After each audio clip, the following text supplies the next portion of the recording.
ever watched someone try to rewrite the story of your family while the person at the center of it all was still alive, barely breathing?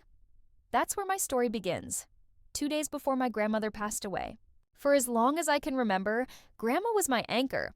She wasn't just a grandparent, she was the one who taught me how to bake bread from scratch, the one who sat in the front row at every school play, the one who reminded me that even when life knocked me flat, family would be there to catch me. And for the most part, that was true, except when it came to my sister. Let's just call her Claire. We grew up in the same house, raised by the same woman who gave everything for us. But if I was the grandchild who called every weekend, visited every holiday, and stayed close, Claire was the opposite. She drifted, always too busy or too far away. So, imagine my shock when, in Grandma's final days at the hospital, Claire was suddenly the first one to arrive and the last one to leave, holding her hand, fluffing pillows, speaking in this syrupy voice that didn't sound like her at all. To anyone else, it probably looked touching, the prodigal granddaughter making things right. But to me, it felt staged. Because where was this devotion when Grandma went through chemo alone? Where was this tenderness on the nights I slept by her side just so she wouldn't wake up afraid? I stood by the hospital window, watching Claire dab Grandma's forehead with a damp cloth, and the thought hit me like a punch. She's not here out of love. She's here for something else. The next morning, I went downstairs to the hospital cafeteria for coffee. I hadn't slept more than 3 hours in days, and the walls of that room upstairs were starting to close in. I just needed a moment to breathe. That's when I saw her. Claire sat at a corner table with a man in a navy suit. He wasn't family, wasn't a doctor, wasn't a family friend. He had that polished look. Pressed shirt, leather briefcase, the kind of man who lived in contracts and fine print. I slowed my steps, telling myself it was none of my business. But then I caught a word. Executor. The coffee cup trembled in my hand. On the table between them wasn't a chart or prescription pad. It was a stack of crisp white papers, stapled neatly in the corner. Legal documents. Claire leaned in, whispering like she was negotiating. The man tapped a page, pen poised where she should sign. My chest tightened. Was this what I thought it was? No, that was impossible. Grandma's will had been settled years ago. Witnessed, notarized, done. I forced myself to breathe. Maybe it was medical consent forms. Maybe grief was twisting my judgment, making shadows out of nothing. I told myself that as I walked past their table, eyes fixed forward, pretending I hadn't seen my own sister lower her voice to a conspiratorial hush. Back upstairs, I sat beside Grandma's bed, holding her fragile hand. She was barely conscious, her breath shallow, her body weak. I whispered an apology she couldn't even hear. I'm sorry, I'm just tired. Maybe I'm the problem. But deep down, I knew better. The image of that briefcase, those papers, that single word, executor, gnawed at me. And as I watched Claire sit sweetly at Grandma's side again, dabbing her forehead with a cloth, my stomach turned. She wasn't just filling out paperwork. She was rewriting more than papers. She was rewriting reality. By the next morning, I had almost convinced myself I'd imagined the cafeteria scene. But then, fate shoved the truth in my face. Claire had left her bag open at the foot of Grandma's bed. I bent down to grab my sweater, and the flap fell wide. A folder peeked out, thick, heavy with documents. Curiosity overpowered guilt.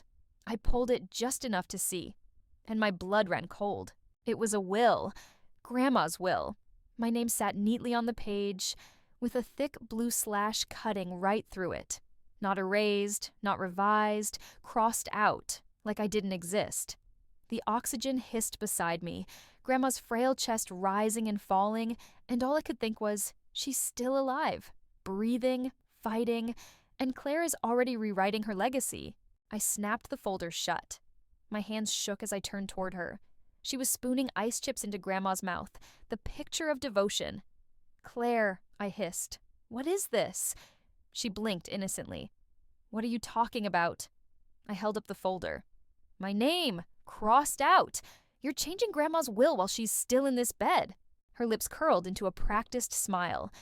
Oh, for God's sake. You're hysterical.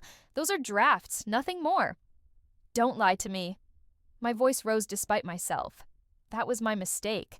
The room had other ears, 2 aunts, a cousin. They turned to look at me, and Claire seized her moment.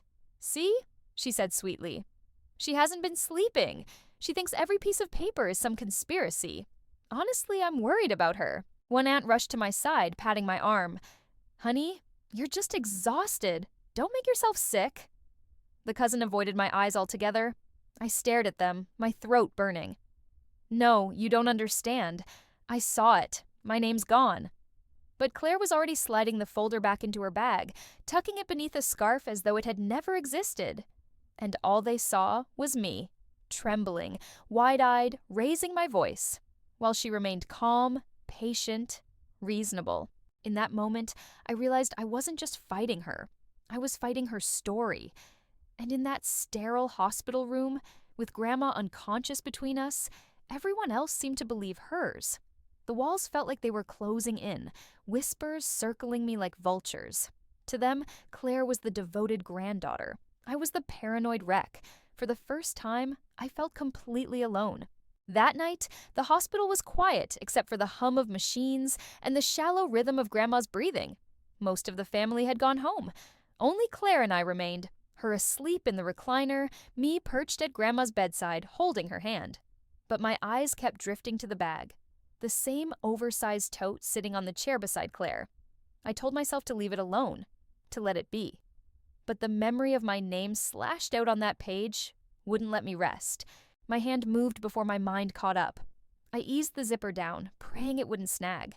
Inside, under a scarf and perfume bottle, was the folder. I pulled it out, my heart pounding. What I saw confirmed everything. The will, rewritten again. Entire sections adjusted, assets shifted, Claire's name bolded and underlined. Mine, reduced to a footnote. But worse than the will was another document tucked inside. I froze when I read the heading. Power of attorney, and not pending, executed, signed, dated, filed. Claire already had control, not just of what Grandma would leave behind, but of everything now. Bank accounts, property decisions, every cent of her savings. The blood drained from my face. This wasn't some plan waiting for after Grandma's death. She had stripped her power while she was still alive, while she lay in this bed, too weak to lift a pen, too frail to even argue. I looked down at Grandma. Her skin was pale, her breath shallow, each one a battle. She couldn't fight this for herself. She couldn't even speak. My chest tightened until I thought I'd break. I clutched the folder to my chest, bile rising in my throat. Claire hadn't just betrayed me. She had betrayed the woman who gave us everything. By dawn, I couldn't hold it in any longer. The folder in my hands felt like a burning coal, too heavy to keep secret. If I stayed silent, Claire's version of the truth would harden into fact forever. I marched into the waiting room where half the family had gathered. Cousins clutching coffee, aunts whispering, uncles staring at the floor. My voice came out sharper than I intended. Everyone needs to see this. Now. Heads turned. Claire looked up from her phone, lips twitching with the faintest smirk. She already knew what I'd found. I dropped the folder on the table. Pages spilled across styrofoam cups and half-eaten pastries. She's been rewriting Grandma's will. She forged power of attorney. She controls everything. Money, property, the estate. The room erupted. Gasps, murmurs, nervous laughter. Claire rose slowly, smoothing her blouse like she was preparing for court. "You sound insane," she said sweetly. "Grandma wanted this. She trusted me to handle things you couldn't." My hands trembled as I jabbed at the pages. "Trusted you? She can barely lift her head, and you expect us to believe she signed this willingly? Look at the date. Yesterday, while she was unconscious." For a moment, no one moved. Then, from the corner, the lawyer I'd seen in the cafeteria finally cleared his throat. "Miss Claire did ask me to prepare revisions," he admitted, eyes darting to the floor. "I told her the timing was unusual." A ripple went through the room. Doubt, sharp and electric. Claire's calm mask slipped. "She owed me!" she snapped, her voice cracking like a whip. "Do you have any idea what I've sacrificed? I gave up years of my life while the rest of you ran off and lived yours. I deserved more than scraps, more than pity gifts. She owed me." The silence that followed was heavier than any shout. For the first time, they saw her. not as the dutiful granddaughter, but as someone consumed by bitterness and greed. Aunts glanced at each other in shock. Uncles muttered under their breath. Cousins leaned over the papers, eyes wide. The room fractured. Some defending her, some condemning her. But the tide had turned. I gathered the documents back into the folder, my hands still shaking, and met her eyes. For once, she wasn't smirking. She looked cornered. And in that moment, I knew the truth was finally breaking through. The shouting was still echoing when a sound cut through it all, a long, uneven breath from the hospital bed. We froze. Every head turned. Grandma's chest rose once, then fell, and didn't rise again. The room went silent. The monitors hummed, the air vents whispered, but nothing else moved. A nurse slipped in, checked the screen, and gave a small shake of her head. No speeches, no goodbyes, just an ending, stark and final. For a moment, grief pulled us together. Even Claire sat pale and trembling, her bravado gone. But grief is fragile when betrayal is sitting in black and white on the table. That's when my uncle spoke. His hands shook as he pulled out his phone. "I've been watching the accounts," he muttered. "Money's been moving for weeks. Not hundreds, thousands. Withdrawn, transferred." The air drained from the room. I turned to Claire, my voice raw.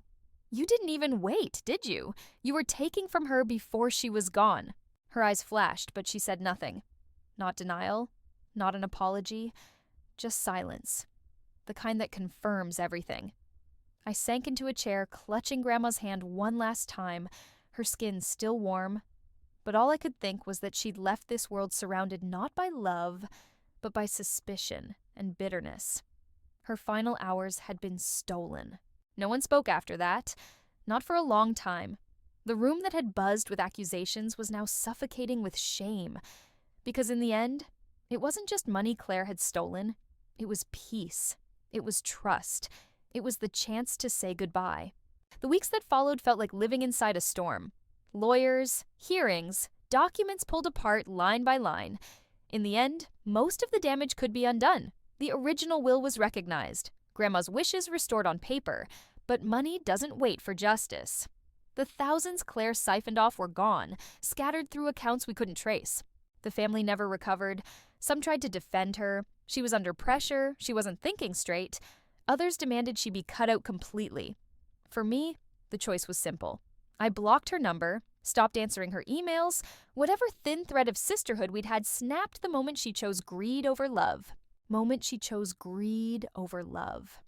I still visit Grandma's grave. I bring flowers, sit in the quiet, and talk to her the way I used to at her kitchen table. Sometimes I tell her about my day. Sometimes I just sit and let the silence answer. But every visit brings the same ache. She deserved better. She deserved peace in her final hours, not to have her love twisted into leverage. Because inheritance isn't money. It isn't houses or bank accounts. It's the recipes written in her handwriting, the photo albums with crooked smiles, the stories told around a table long after the storyteller is gone. That's the real legacy. That's what she left me. But Claire couldn't see that. She measured legacy in bank statements. And in chasing what she thought she deserved, she robbed us of something far greater. The day before my grandmother died, I learned the hardest truth of all. Inheritance isn't money. It's love carried forward. And family can be the deepest betrayal.